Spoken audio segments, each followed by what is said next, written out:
Have you ever been talking on your phone and thought to yourself, you know what my phone needs? A multi-tool. Yeah, me neither.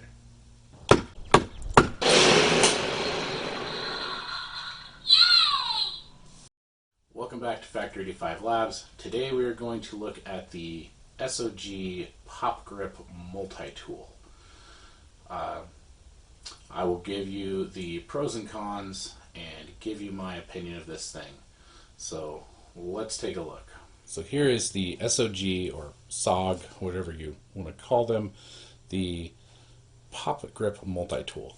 So this was made in collaboration with the PopSocket company. And if you don't know what a PopSocket is or a PopGrip, it's this thing. It goes on the back of your phone so that you can hold your phone without dropping it.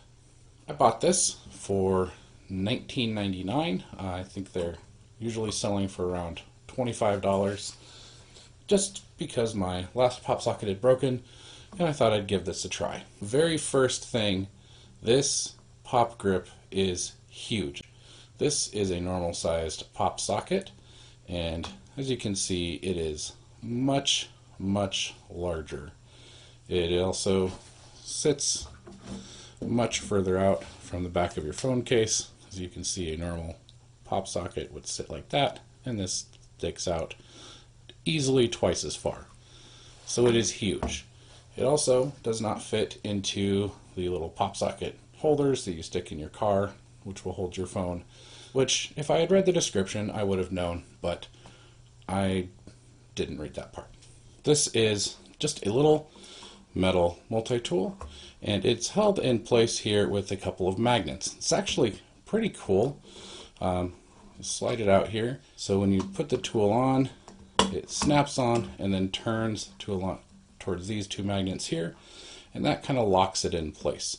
So the tool stays in there pretty well. You have to turn it and slide it out. You can see kind of where those magnets are there. That's kind of where those magnets line up, so when you drop it in, it wants to turn there. So the tool actually stays in pretty well. I haven't had it fall out or in my pocket or anything. I have had it pop out of here twice when I have dropped my phone from about chair height, like fallen off my lap when I was sitting in a chair, and once it fell off the arm of a couch. But just normal use, it doesn't rattle around, doesn't move, stays in there really well. But then there's a really big con, and that is that you've got all these magnets here, which means that a lot of other things stick to the back of this too. Now the magnets aren't really strong enough to pick a lot of things up, but it will stick to things that are kind of annoying. It'll stick to the keys in your pocket, or it'll stick to any metal surface that you set it on. This also messes with wireless chargers. So if you use a wireless charger, you'll need to remove this. It is a PopGrip, so you can press it down and twist it and unlock it. So then you can use like a wireless charger. But that is kind of annoying, and you will get metal things that just sort of stick to the outside of it here. So now let's talk about the actual tool itself. Let's take a look at this thing.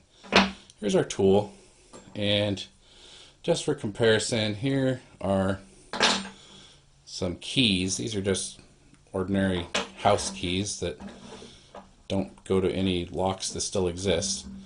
So you can see it's close to the size of a normal house key. So this measures just under 2 inches long and a little over 3/4 of an inch wide. It's also really thick. It is about 1/8 of an inch thick.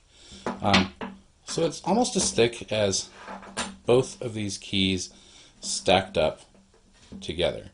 In addition to just being really big and bulky, it is kind of heavy. Alright, so let's talk about the tools on this thing.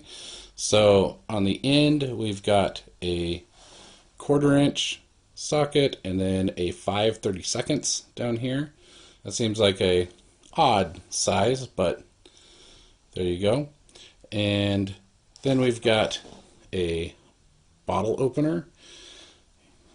And this inside here is sort of sharpened. It's not actually sharp, but it's sort of got a little beveled edge there. And then on this back corner, again, got a little beveled edge that is supposed to be like a flathead screwdriver end. And that's pretty much it.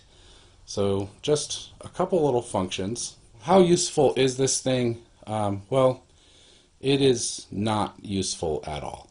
These little drivers, I'm sure they work. I didn't use them. This little end here, I did try opening boxes with it. That was something I wanted to be able to do, and it really sucks at opening boxes. This little tip here is very flat, very dull, and it has a hard time even just poking through tape.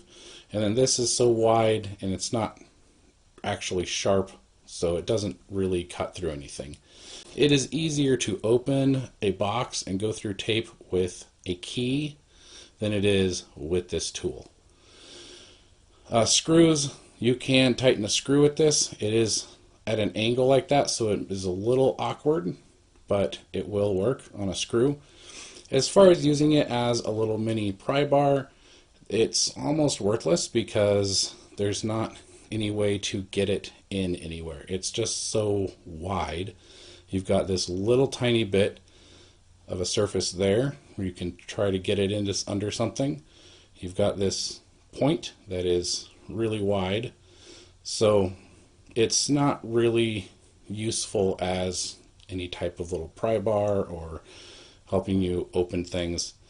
It's basically just a rectangular chunk of metal with a bottle opener in it.